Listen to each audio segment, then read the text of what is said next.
Il y a maintenant 20 ans, tout le monde se moquait de vous parce que vous écriviez les mosquées de Roissy.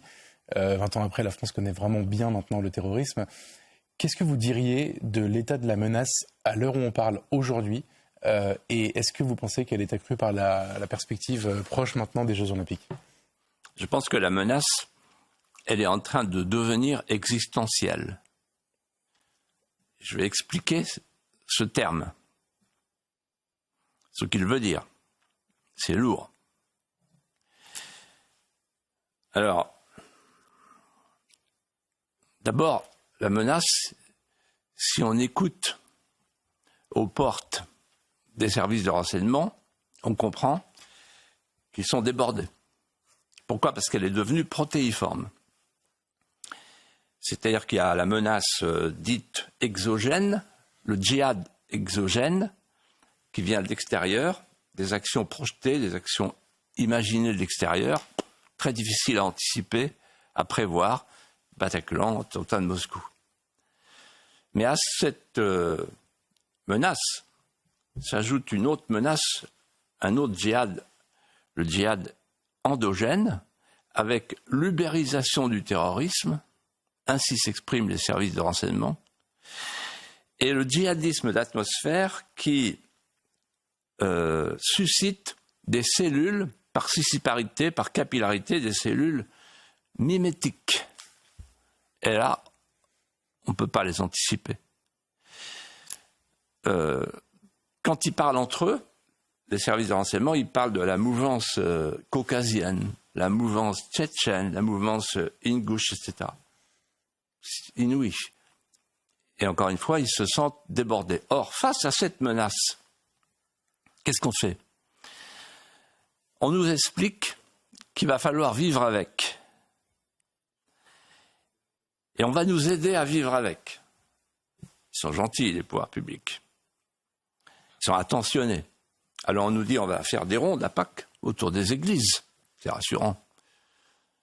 On va multiplier les caméras, on va multiplier les portiques, on va multiplier les contrôles, les opérations sentinelles, Vigipirate, etc. Mais en réalité, vous connaissez la phrase de Bossuet, en fait. On cherche à soigner les effets des maux dont on chérit les causes. Pourquoi la menace est en train de grandir ? Parce que le bouillon de culture de la menace ne cesse de grandir. C'est quoi le bouillon de culture de la menace ? Je permettrai de paraphraser Marx. Le laxisme migratoire est comparable à la nuée qui porte l'orage. Le laxisme migratoire porte le djihad, comme la nuée porte l'orage. Vous savez, mon syllogisme que vous avez déjà entendu, parce que vous me connaissez depuis longtemps, mais en fait, il n'a jamais été démenti, c'est une machine infernale. L'immigration est le terreau de l'islam, l'islam est le terreau de l'islamisme, et l'islamisme est le terreau du terrorisme. Il faut donc couper la chaîne. On ne le fait pas, au contraire. Et qu'est-ce qu'on a ? On a la partition naissante d'expression et de Gérard Collomb et de François Hollande. Qu'est-ce que ça veut dire la partition naissante ? Allons au fond des choses. La terre de France porte aujourd'hui deux peuples. Un peuple neuf qui s'installe avec ses fiertés et un peuple hagard, exténué, qui ne sait plus d'où il vient, qui ne sait plus où il habite. Si bien que nous avons face à face deux sociétés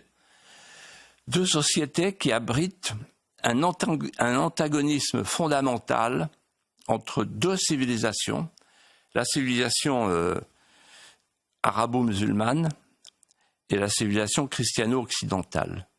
Voilà, nous en sommes là, avec cet antagonisme fondamental. Vous avez dit quelque chose, il y a deux choses qui m'ont interpellé, mais peut-être venons-en à ce que vous venez de dire sur cette chaîne qu'il faut rapidement couper, parce qu'il faut également rappeler que islamisme et islam, ou terrorisme et islam, ne peuvent pas se coller, se juxtaposer. On ne peut pas avoir cette généralisation sur l'ensemble de la communauté musulmane, et c'est important aussi de le rappeler dans ces cas-là, Philippe de Villiers. Donc je viens de vous dire, islam, islamisme. Bien sûr. Bon. L'islamisme est un islam littéral exacerbé. Mais moi, j'en suis pas à ces querelles-là. Je vais vous dire, il faut prendre encore plus de hauteur et se dire, mais comment on peut faire face à cette menace? Au fond, c'est le fond de votre question. Exactement. Moi, je pense que pour faire face à la menace, il faut imaginer une grande politique de recivilisation française. C'est-à-dire le retour de la frontière. Sans frontière, on ne peut rien faire. Parce que si on veut gérer le stock, il faut gérer les flux.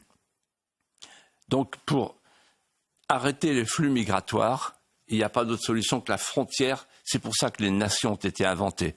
Et deuxièmement, et là je vais au fond des choses avec vous. Deuxièmement, il faut une politique de laïcité amoureuse. On n'arrêtera pas une lame de feu avec des codes, avec l'état de droit, avec les valeurs de la République, avec le laïcisme, avec l'athéisme d'État. On l'arrêtera avec une civilisation amoureuse, avec une nation amoureuse qui refrancise, qui ose refranciser les territoires perdus et qui donne envie, et j'ose le dire. Il faut que nous soyons capables d'attirer vers nous les nouveaux venus qui ne repartiront jamais. Et il faut que nous soyons capables de les attirer vers nous et de leur donner envie de nous ressembler. Non pas dans l'hédonisme, le nihilisme, la culture mortifère, mais dans l'exaltation commune de notre patrimoine vital.